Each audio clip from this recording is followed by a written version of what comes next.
and feed the fae.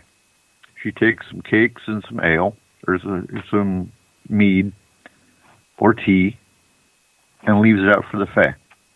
That keeps them happy. It keeps your property guarded, and everything's hunky-dory. How often do you do this? You'll know. Weekly. Oh, great. There is dark fae, though. There is indeed. The banshee. There is. No, the banshee is something different. So you got no, the I'm just Sealy talking Court. about dark fae. Look, so if you go back Celtic lore, you've got the Sealy Court, the Unsealy Court. The Unsealy Court is where the dark fae come from. Okay. Because, got to make sure you've got the right fae, because I've dealt with 2 locations that had dark fae, and they are not pro-human at all. Oh. Not by any means. No. No. Some fae races hate and despise the human race, and they are here to do nothing more than create havoc of the human race. So if you find your home is infested with dragonflies, that is a sign of fae. If you see flickers of light in the corner of your eye and you know you don't have migraines, because again, anytime we have a case, we always look up medical history. If you have migraines, that can come across as fae, because you will have the sparkly images in the corner of your eye. If you have things missing, they turn up in other locations. That can be either fae or a spirit. There's a lot that goes into sign and symptomology of cases that we do.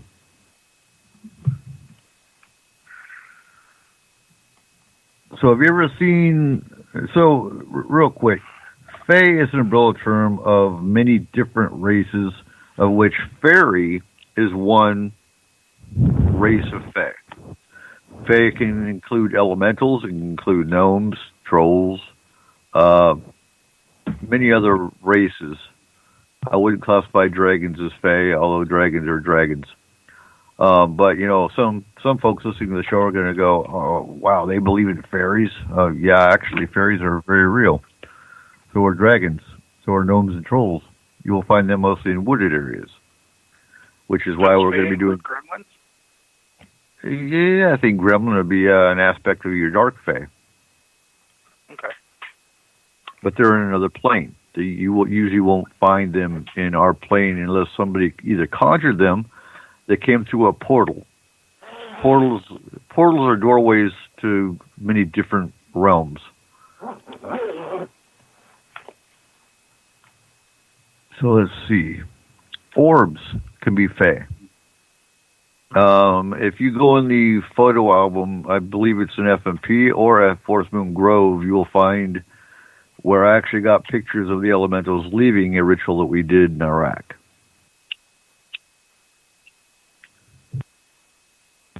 So what else you got for us, Megan? Let's see. So we've done poltergeist. We've done fae. Do we want to talk about cryptids? Or cryptids fall under haunted? Actually, March 30th, we're talking all cryptids. And we have Butch Wachowski coming on the show. We'll save it. Attachments. We need to talk about attachments. Attachments. Yeah. So, you'd be surprised. I'd say 9 out of 10 teams that are in this field don't believe in protection. And you might say it's a high number, but ask random teams if they believe in protecting themselves. And I've heard it on Spaced Out Radio. Protect myself from what? There's nothing that can touch me. Okay. We'll be hearing from you.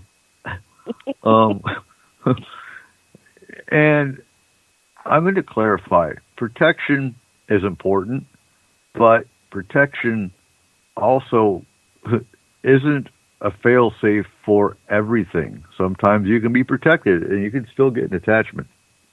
Yeah.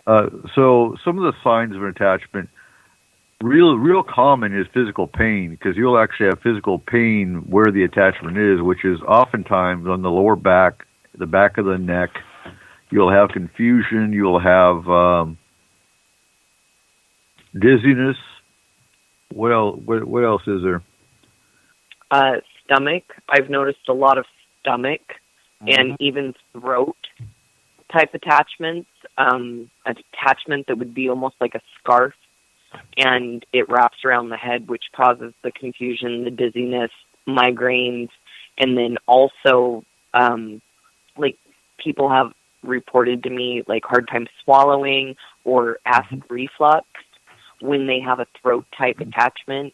And then with the stomach attachments, of course, anything gastrointestinal is going to fall into that category. And, like, just tonight, I removed a huge stomach attachment, and I didn't even know that this client was suffering these ailments until I took a look at her and could see her in astral and saw she was just, it looked like she was wearing a tire around her midsection, because that's how thick the attachment was.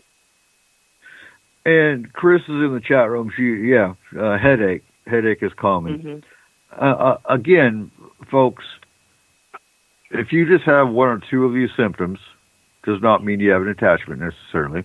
Because, I mean, if you have migraines, we always look at the medical or the environmental.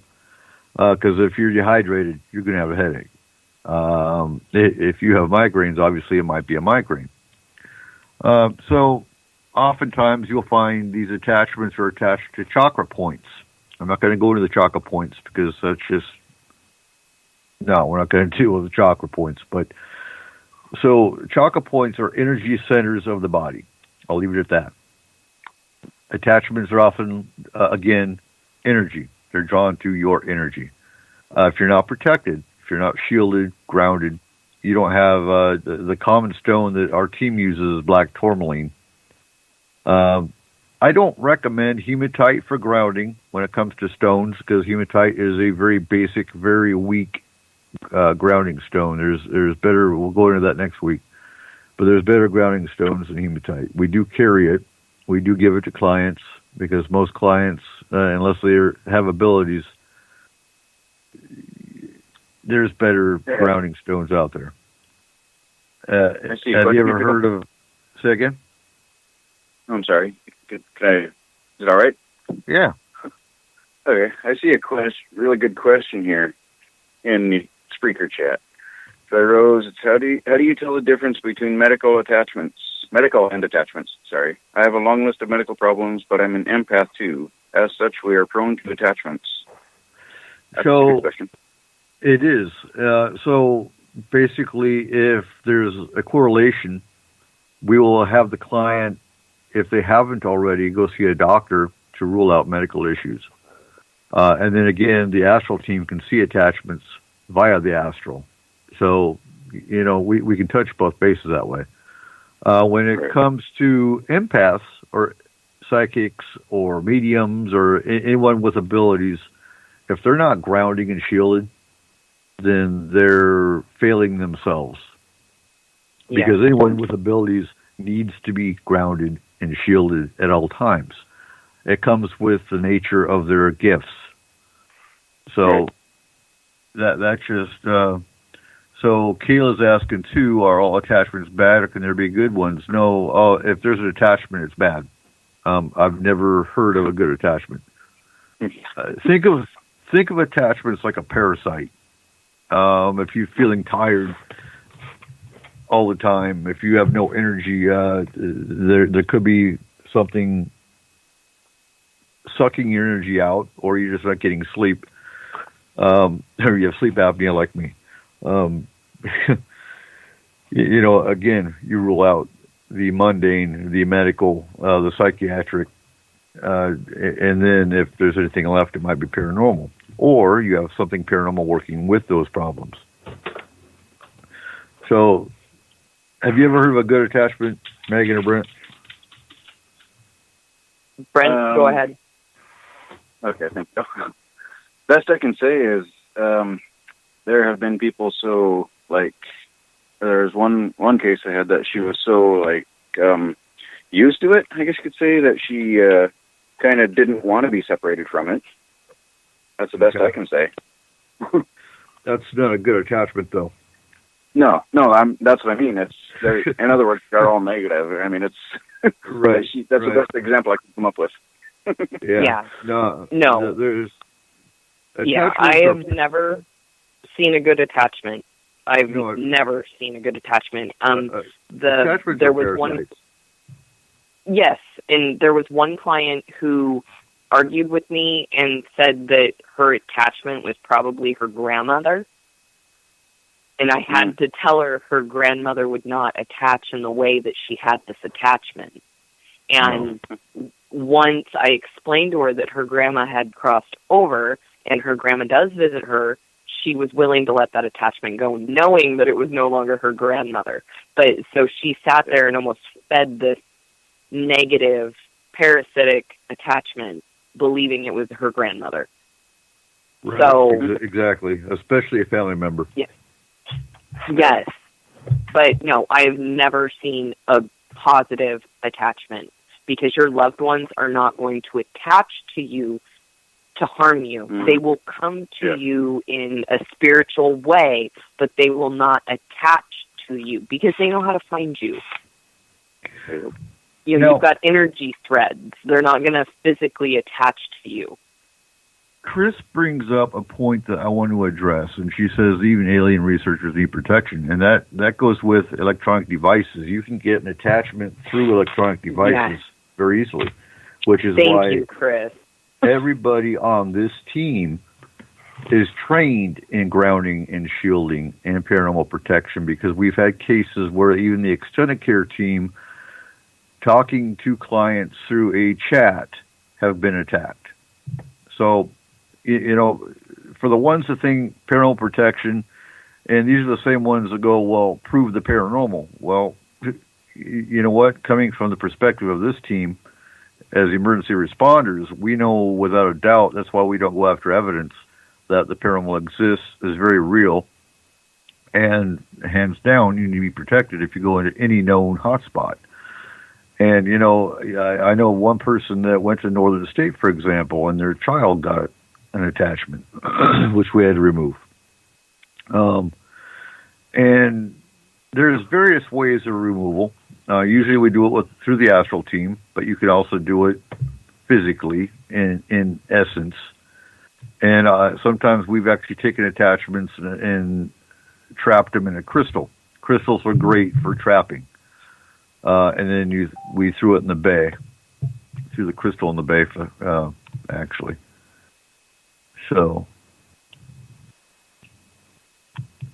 let's see. How do you guys remove attachments through astral? With a pointy stick. Not with a pointy stick, but sometimes. Hurt. Actually, sometimes. Oh. As the last one, I can go ahead. Go into briefly how you remove attachments through astral. Okay, so my first course of action would be to evaluate the type of attachment. I have had sticky, tarry type attachments that I have to physically remove. Pull them off physically or burn them off.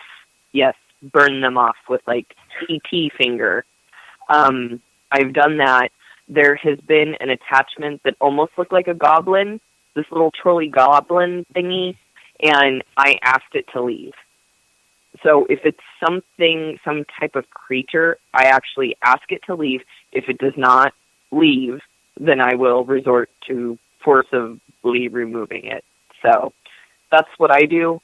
But I don't quit until the attachment's gone. And if I can't remove it myself, my team is willing and able. And I've called them in many times. I've called Brent. I've called Dolly. They both came in, and helped me remove the attachment. So, again, teamwork, very crucial. And what's interesting too is we've actually had cases where we had alien abductees they had multiple experiences going on because